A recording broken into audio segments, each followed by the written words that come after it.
Okay, here we have some Republic Francaise postage stamps. They're all of a beautiful lady. Going ta-da! Different colors and different values. So I had so many of them, and they're all different colors, that I wanted to show you some of these. All the different ones and stuff. And then I'll show you what a Maine blizzard looks like.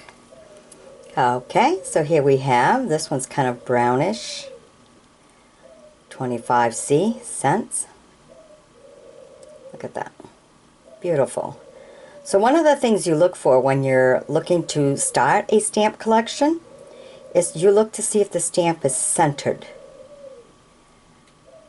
You know, make sure the ruffles are all around the edge, going all the way around, and make sure you didn't get the corner of a page. That helps with the value. Also, if it's not used, that helps with the value. And be sure to check the gluing in the back and stuff, because that makes a difference too. You know, also the ones that are worth the most and stuff in the marketplace and stuff are those that the picture may go one way and the writing's the opposite way. You know, some that may have a default in them. You know, an imperfection that ended up getting out in circulation that shouldn't. And they called them all back right away, but a few got out. There are a few of those. Those are very valuable. I mean, take like the upside down Jenny plane. I mean, that one's worth millions and stuff. Here's a 10. And if you notice, wherever this one was, the postage has all these little dots in them and stuff. So, you know, that tells a story in itself too. Isn't that beautiful? So there's all kinds of ways of looking at the stamp. I mean, look at this one. It's not centered whatsoever. So this will not be considered a good one. Some of these, look at that. Some of them depend on the ink. And then if you look real closely, you'll see some lines that go across. You know, and all the tiny little specks or whatever that's on it. This all makes a difference on the value and stuff. So do a little bit of investigating on the computer and stuff as to what makes stamps more valuable before you start a collection. You know, it's always good to know what you're looking for. Okay, and there's a 25. I'm going to go down right here. There's a 50. See how, you know, if you look real close, you see the lines going across? It's all in the details. You know, the different dye that was used, the different pattern, even though the pictures all look the same, there are some very identifying marks that makes one more valuable than the other, even though with the naked eye it just looks all the same. So that's something to read up on and learn about. See, like this one just looks like all plain background, but then if you look at this one here, you see lines going across in the printing. So there's a difference for this. Okay, that's a 10. There's a 15. See, the lines in that one's not as noticeable as the lines in this one. Look at this. Look at the pattern behind this one. Those are the things you look at.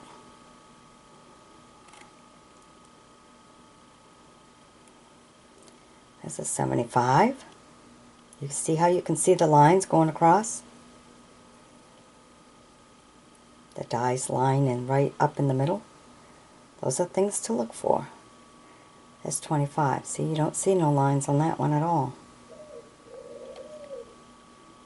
Okay, then you got a couple 25s that are brown. See, you don't see no lines at all. So there's a difference. And that makes a difference in the value too. There's purple. A 20. There's a 15. See, again, you can see lines in that. So they're all very different. So stamp collecting is getting to be a really nice hobby. And You know, if you start when you're young, or if Grandma and Grandpa are starting it as a hobby for the grandkids, you know, make sure you talk to them. Let them know how valuable it will be when they become, you know, older adults. Now, you want to see, this is what a Maine blizzard looks like. You see where the trees are? You can't even see the mountain, believe it or not. If you've watched some of my other videos, there's a whole big mountain out there, and you could barely see the trees that are in front here.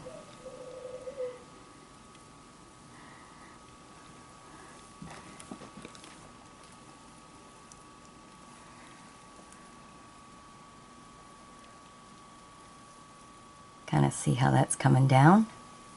We've had some really, really bad winds. But this is what a Maine blizzard looks like.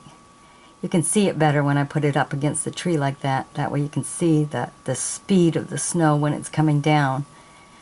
We're expected to get 2 feet and stuff. So some of you have been following my beehive videos from my View With Me 2 channel and stuff. I bet this time that beehive will find itself buried.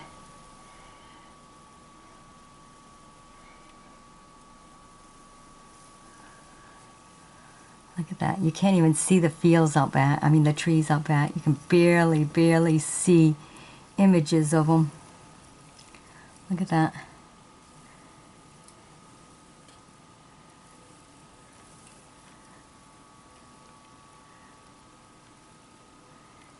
See a little bit of these ones. Look at that. Oh, okay. If I put it right there, you can kind of see how that's coming down.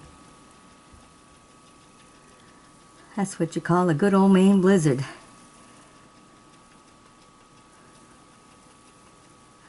Alright, I hope you've enjoyed my adding this to the end of a stamp collection video.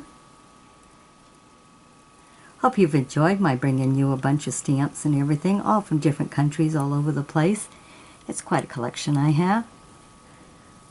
I just love seeing them. And when I show them to people, then they give me a little bit of story or history behind it. I mean, it swirls right up when it snows, when the wind comes and everything. Kind of puts it all right up. Swirls it right up like a hurricane would do. All right.